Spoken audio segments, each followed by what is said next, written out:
Human trafficking victim hid inside a Houston airport for 10 days, y'all. It all began when airport employee Monica Phillips received a customer call on June 2nd that raised red flags. She said, I took a call from a man who claimed he was looking for his 52-year-old mother, Phillips told Galvin. He said that his mother had boarded a flight in Lubbock, Texas, bound for Houston on Sunday, May 28th, and that he hadn't heard from her. Phillips found it suspicious that the man had apparently waited 5 days before calling the airport about his missing mother, whom he identified by name. Phillips decided to alert Houston police officers, who soon informed her that the caller refused to file a missing persons report. When she arrived for work on June 7th, Phillips noticed a woman trying to communicate with Houston police in a foreign language. A gut feeling told her that she'd found the victim connected to the suspicious call from days earlier. Using translation technology to talk with the woman, Phillips learned that her hunch was correct. The woman's name matched the name provided by the suspicious caller. Through a Hungarian translator, the woman explained what happened to her. What we gathered from her story was she traveled from Lubbock to Houston with two men on May 28th. The trio was ultimately bound for Europe. When they landed at Bush Airport, she got away and was hiding in the terminals for 10 days.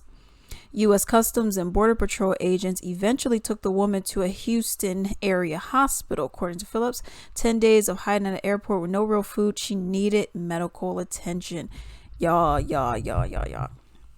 So this is crazy. 10 days. Some people were wondering, like, how did they not see her? Do airports close?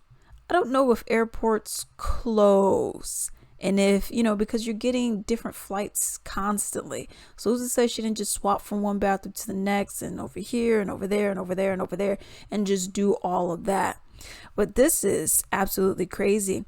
Like I told y'all, I watched that movie, The Sound of Freedom, and yes, they were talking about human trafficking and how much of a hot commodity it is, and how much profit it actually brings, and how it's actually a more lucrative and more expensive, more profitable business than your, say, drugs, your opioids, your crack cocaines, your crystal meth, your MDMA, all that kind of stuff, which I found to be interesting. I didn't even know it was that big, but it is, but this is absolutely, I'm happy that, now she's safe. Now it's a matter of how do we get you back to where you're supposed to be going? Because you're not supposed to be all the way over here.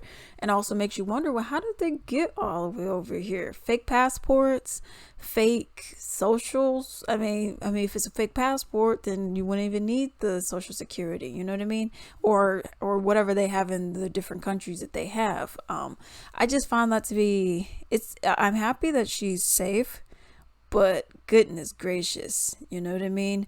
The fact that you were able to get away from all that already is commendable. But there's something that really needs to be done about this. And from what I understand, the U.S. is a major hub for trafficking as well. You have a lot of things, and I'm assuming it could just be because, we have our rich people who do what they do, and all the money that's made from it, people crossing borders, people who are in power that do what they do, as we've seen the Jeffrey Epstein and all that kind of stuff, Ghislaine Maxwell and all that kind of stuff as well. But it could be that, and just the fact that if you're taking someone from like a Central America, or you're taking someone from, wherever you're taking them from, and then you're crossing through to the U.S., maybe you're dropping somebody off, or maybe you just have to cross through. Maybe that's why it's also a major hub.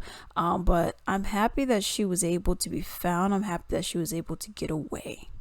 Hey, I would greatly appreciate it if you could support me. Simply go to ebay.com. In the search bar, type in Latrice Limited, click on shops, and then support me. I have a wide variety of items on there, many of my own personal Latrice Limited items, such as candles, bath bombs, soaps, essential oil blends, all that, even lingerie, robes as well.